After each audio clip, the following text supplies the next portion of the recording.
What's up, guys? My name's Nick Rapazzi. I want to welcome you to the channel. I am in my C6 Corvette 2005, and today I'm going to talk to you guys about daily drivability. I'm going to take you guys along, put the headset on, and put it as if you guys were driving the car so you can see what it's like, and talk to you guys about the mods that I've done and the daily drivability. I've owned this car for about 2.5 years now, and I daily drove it for 1.5 years through snow and everything with winter tires. So we're going to talk all about that. Let's get this car started, warmed up, and I'll put the headset on and we'll take off. All right. All right, guys, so I want to start off by giving you guys a little bit of background information on what's done to the car. Right now, as it sits, it's got a cam exhaust intake on it, and I relocated the battery to the back, nothing crazy. For the cam that's in it, it's a BTR Stage 4 turbo cam. If you watch my previous videos, you guys know I'm going to be putting a 76-75 precision turbo in it. So I just wanted to buy supporting mods as I started building this thing. And then for the exhaust, I have TSP long tubes with the X pipe, and it's completely 3-inch straight back all the way out the back. And then it's got an air raid cold air intake on it. I didn't do the actual intake because I wasn't sure what I was going to do as I turbo it, and we'll just let the build progression go on as I start changing more parts. But yeah, the main reason I wanted to make this video is for daily drivability. I did drive this car for 1.5 years straight, daily driven. I put snow tires on it, drove it through the snow, and I absolutely loved it. It's probably not the most practical car to daily drive, but it's not that it's impossible. When I was going through the snowstorms with the snow tires and everything, it wasn't horrible. I made it through every snowstorm, drove through on the highway. I was passing trucks. I had no issues, and it's probably coming from me only owning rear-wheel drive cars. I've only had a 2-wheel drive truck before. I had a 240. Had a Dodge Challenger, Charger.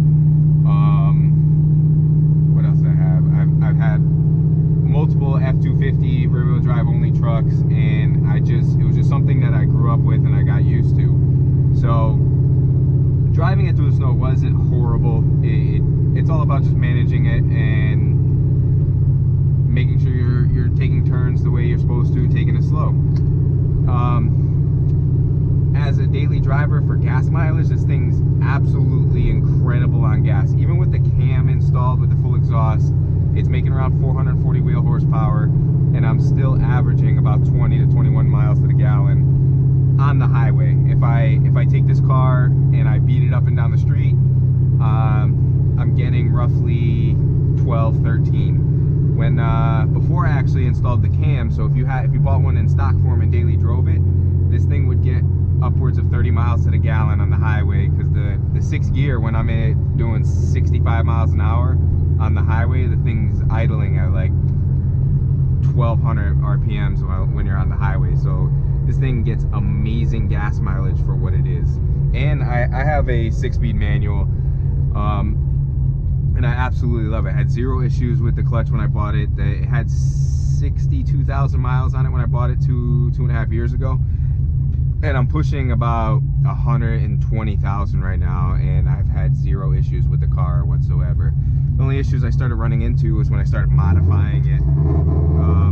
As you guys know, with this car too, I've always had an issue with the key fobs. They never work properly, and that's something that's going to be fixed in the next week or so, because I finally got the RC DLR in the mail today with the new key fob, so we're going to go through that too as well.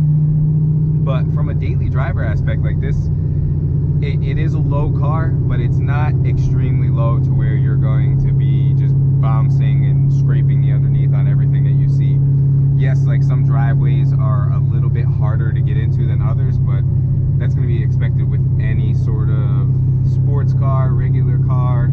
It's just something I'd be careful with. But driving on the roads, I'm at stock height. There's nothing wrong with the car.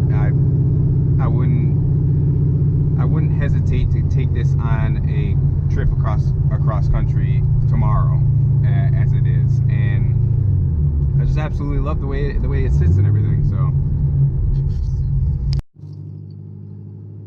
So as a daily driver, it's awesome. And just driving around with a C6, I get compliments everywhere I go, especially now with the exhaust. You can literally hear this thing from a couple blocks away. I was just getting my haircut today at the barber shop, and he was telling me how he saw my car when I was leaving the gym the other day, and he was telling me how he could hear me before he even saw me, and he was wondering what the hell it was, and he finally saw who it was. But absolutely, I would recommend somebody getting this as a daily driver, especially if you live somewhere where it's warm and it doesn't snow all the time. It's probably one of the best things that you could buy. You'll enjoy driving it every day. You'll get great gas mileage, and you'll just be happy with what you own. I'm a firm believer in being a car guy, that you want to own something that you are happy to get out and look at and drive. And certain cars, I don't feel that way, especially even if they're not mine. I couldn't catch myself driving that and enjoying it every day. The miles per gallon that you get in this car is worth every single penny. And price point wise, C6 Corvettes have come down so much. When I bought this 2.5 years ago, it was around $21,000. It was the best deal I could find. I really did want an LS3, but LS3s were still running around like 30 grand when I actually purchased it. And nowadays I'm seeing base model C6 Corvettes going for like roughly $15,000 with 80,000 miles on them. And for that kind of price point and what performance that you're going to get out of the car, you can't get anything in that category. It's absolutely amazing. And I did want to get a base model because I did want to modify the car the way I wanted, and I did want the removable top. That was a big selling point to me. I don't necessarily take this thing off all the time, but whenever I just want to cruise with the top down on a summer day when it's warm out, it's an unbelievable option that you're gonna want to have. That's one reason why I didn't go with a Z06. And the new Z06s, being able to remove the top is a big selling point to me too. Eventually I do want to buy a new Z06, but there's a few things that I still got to get. I'm still house shopping and going through everything that has to go with that. So it'll come in time, but I want to finish building this, get the turbo on it, get the new motor trans, and do everything else that I want to do to it first before I start even looking into shopping for something else. And for these cars as well, high mileage really isn't a crazy issue. The typical first or second owner of a C6 Corvette is going to be somebody who's slightly older. Usually they're in their 40s or 50s. 90% of the time they do not beat the shit out of their cars. So when you do pick one up, most of them are taking care of them. I'd say more than half of them are dealer only oil changes, and every one of them's most likely sat in a garage. Like the guy that owned this car before me, he was like a 65-year-old guy.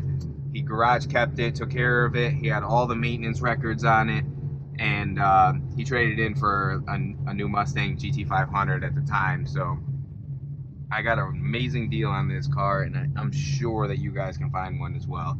I highly recommend this as a daily driver, but make sure that you know how to drive a rear-wheel drive car. That's why you always see all these Mustang owners crashing, because they aren't used to the power that you get from a rear-wheel drive car. And if you aren't careful, you can spin out the back very easily and lose control.